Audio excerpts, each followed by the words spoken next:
آج خواجہ آصف نے جو بہت ہی بدترین اور غلیظ زبان استعمال کی، پہلی دفعہ نہیں ہے.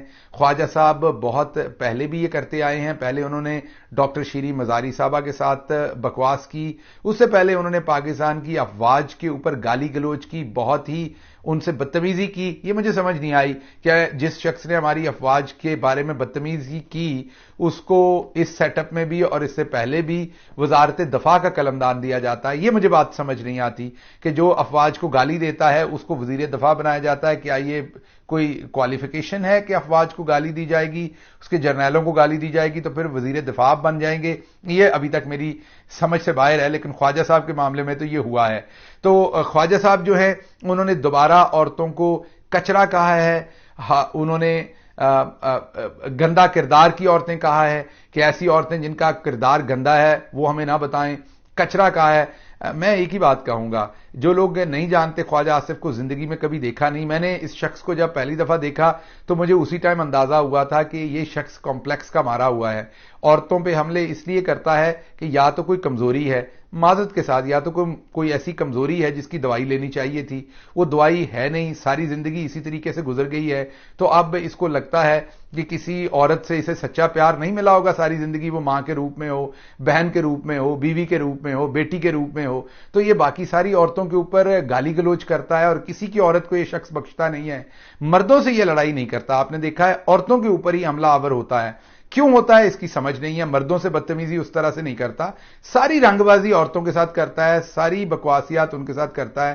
آج انہیں کچرا کہہ رہا تھا، حالانکہ خواجہ صاحب کو یہ یاد ہونا چاہیے اسی کچرا، اگر وہ کچرا کہہ رہے ہیں، بالکل یہ کچرا نہیں ہے لیکن اگر وہ کہہ رہے ہیں ان کی بات کے حساب سے دیکھ لیتے ہیں تو اسی کچرے میں سے آپ پیدا ہوئے ہیں، اسی کچرے نے دودھ پلا کے آپ کو بڑا کیا ہے، اسی کچرے کی وجہ سے آپ کا یہ جو بٹیرے کی طرح کے آپ ہیں اور چھاتی نکال کے آپ اور ایک ٹانگ ٹیڑھی کر کے آپ چلتے ہیں.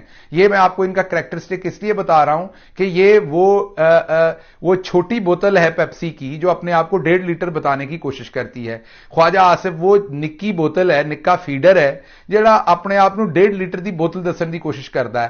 ایک تے چڑے طرح چھاتی باہر کٹ لیندہ تردا ہویا. کدی خواجہ آصف نو اگر تسی ریالٹی چ دیکھو گے تو تہاڈا ہاسا نکل جائے گا. یہ چھوٹی جی چیز ہے تے چھاتی باہر کٹ لیندہ چلن لگا، انج لگتا ہے کوئی چڑا چل رہا. تسی پتہ نہیں پنڈاں دے لوکاں تے پتہ ہے چڑا کی ہوندا ہے؟ مینوں نہیں پتا. تسی چڑیا کا جو شوہر ہوتا ہے یا اس کا پارٹنر ہوتا ہے وہ چڑا ہوتا ہے. تو چڑا جو ہوتا ہے نا وہ اکثر جب چڑیا کے ارد گرد پھرتا ہے نا تو وہ چھاتی نکال کے پھرتا ہے باہر. تو خواجہ رنگ باز جو ہے یہ ویسے ہی چھاتی نکال کے پھرتا ہے کیونکہ اس کا ڈھیل ڈول جو ہے نا اس کی مجھے کبھی سمجھ نہیں آئی. اور پھر ٹیڑھا کر کے اس کا ایک کندھا آگے ہوتا ہے، چھاتی باہر کو نکلی ہوتی ہے اور ٹانگ ایک ادھر کو جا رہی ہوتی ہے، ایک ادھر کو جا رہی ہوتی ہے. مطلب مکمل رنگ بازی ہوتی ہے. جو فریم اس کا ہے اس کو آپ ایسے ہی سمجھیں کہ مہران گاڑی کا فریم ہو اور اس کے اوپر آپ اس طریقے سے پریٹینڈ کریں اسے چلاتے ہوئے کہ آپ ہینو بس چلا رہے ہیں.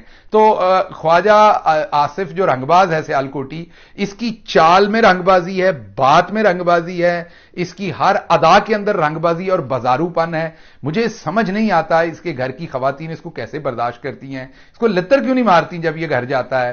اس کی بےزتی کیوں نہیں کرتی کہ بغیرت آدمی تم دوسروں کی عورتوں کے بارے میں ایسے الفاظ ادا کرتے ہو؟ تم میں کوئی شرم نام کی بات نہیں ہے. لیکن بہرحال بندہ بے شرم اور بغیرت ہو تو پھر موجہ ہی ماجہ. میں معذرت چاہتا ہوں یہ بغیرت کا لفظ استعمال کرنے میں، لیکن اب اور کیا کیا جائے اس طرح کے شخص کی جو دوسروں کی عورتوں کے اوپر ان کو بار بار ان کی کریکٹر اسیسینیشن کرے.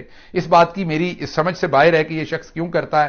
بہرحال اس کو کنڈیم کرنا چاہیے. میری امید ہے، توقع ہے کہ نون لیگ کے لوگوں کو بھی اسے کنڈیم جو ہے وہ کرنا چاہیے. اس کے بعد جو اگلی خبر ہے جو میں نے آپ کے سامنے آخری